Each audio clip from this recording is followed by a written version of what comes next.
আজ রবিবার, তো সকালবেলায় রান্নার চাপটা নেই, সেই কারণে একটুখানি বাজারে গিয়েছিলাম ফুল আনতে। অন্যদিন আর কি রান্নার ঝামেলার জন্য বাজারে যেতে পারি না ফুল কিনতে। আর শীতকাল বলে বাগানে একদম ফুল ফুটছে না, আর যে কটা ফোটে কখন এসে কে নিয়ে চলে যায় বুঝতেও পারি না। অনেক ভোরবেলায় এসে নিয়ে চলে যায়। আর ঠাকুরকে না একটু ফুল না দিলে ভালোও লাগে না। সেই কারণে একটু বাজারে যাচ্ছি, এমন টাইমে দেখি রাস্তায় প্রচণ্ড লোকজন আর ভিড়, আর একটা কুকুর ভীষণ চিৎকার করছে। তারপরে গিয়ে জিজ্ঞেস করা রিতার খুঁটিনাটিতে সকলকে অনেক অনেক স্বাগত। আশা করি তোমরা ভালো আছো, সুস্থ আছো। আমিও তোমাদের ভালোবাসায় খুবই ভালো আছি। প্রচণ্ড লেগেছে, পাটা একটু খুঁড়াচ্ছে আর চিৎকার করছে। আর যেহেতু আমাদের বাড়িটা একদম মেন রোডের সামনে, সেই কারণে মাঝে মধ্যে এরকম কুকুর বিড়াল এরকম লাগে, কোনো সময় মারাও যায়। তো যাই হোক, ভদ্রলোকে যে বাইক চালিয়ে যাচ্ছিলেন তার কোনো দোষ ছিল না।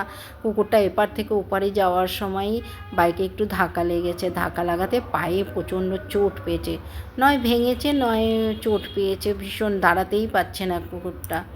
যাই হোক, এক ভদ্রলোক এসে বললে না, এখানে ডাক্তার আমাদের বাড়ির কাছেই একজন পশুর ডাক্তার আছেন, ওনার চেম্বার 10টার সময় খোলে। যেহেতু আজকে রোববার, যদি না খোলে সেই জন্য সবাই চিন্তিত যে কি হবে তাহলে। তা আমাদের পাড়ায় মুকুন্দপুরে ওখানে একটা পশুর হসপিটাল আছে, সেখানে সবাই নিয়ে যাওয়ার কথা বলছিলেন। তো বাইকওয়ালাটা বললেন যে আর কি, যার বাইকে আর কি কুকুরটা লেগেছে, তিনি বললেন আপনি রিক্সা করে যাবেন কেন, আমার বাইকে উঠুন, আমি নিয়ে যাচ্ছি। তো তারপরে উনি নিয়ে গেলেন। আর তারপরে আর ঠিক জানি না কি হয়েছে।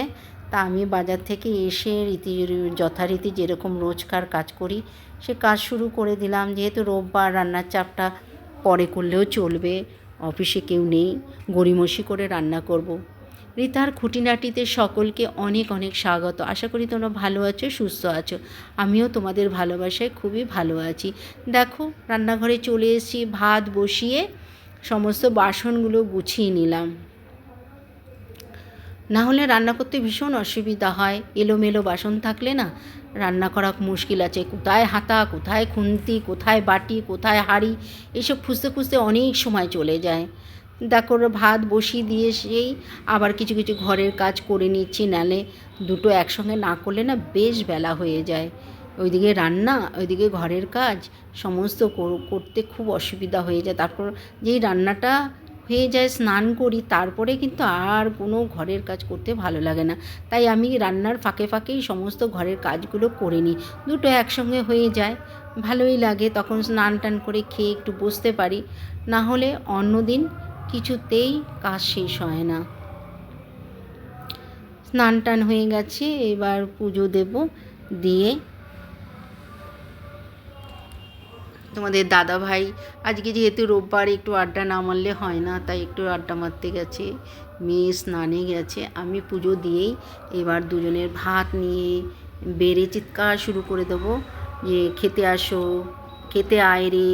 এই রকম না করলে এরা আর কিছুতেই খেতে আসে না। যাই হোক, ব্লগটা আজকে এখানেই শেষ করলাম। আবার নতুন ব্লগে তোমাদের সঙ্গে দেখা হবে। টাটা।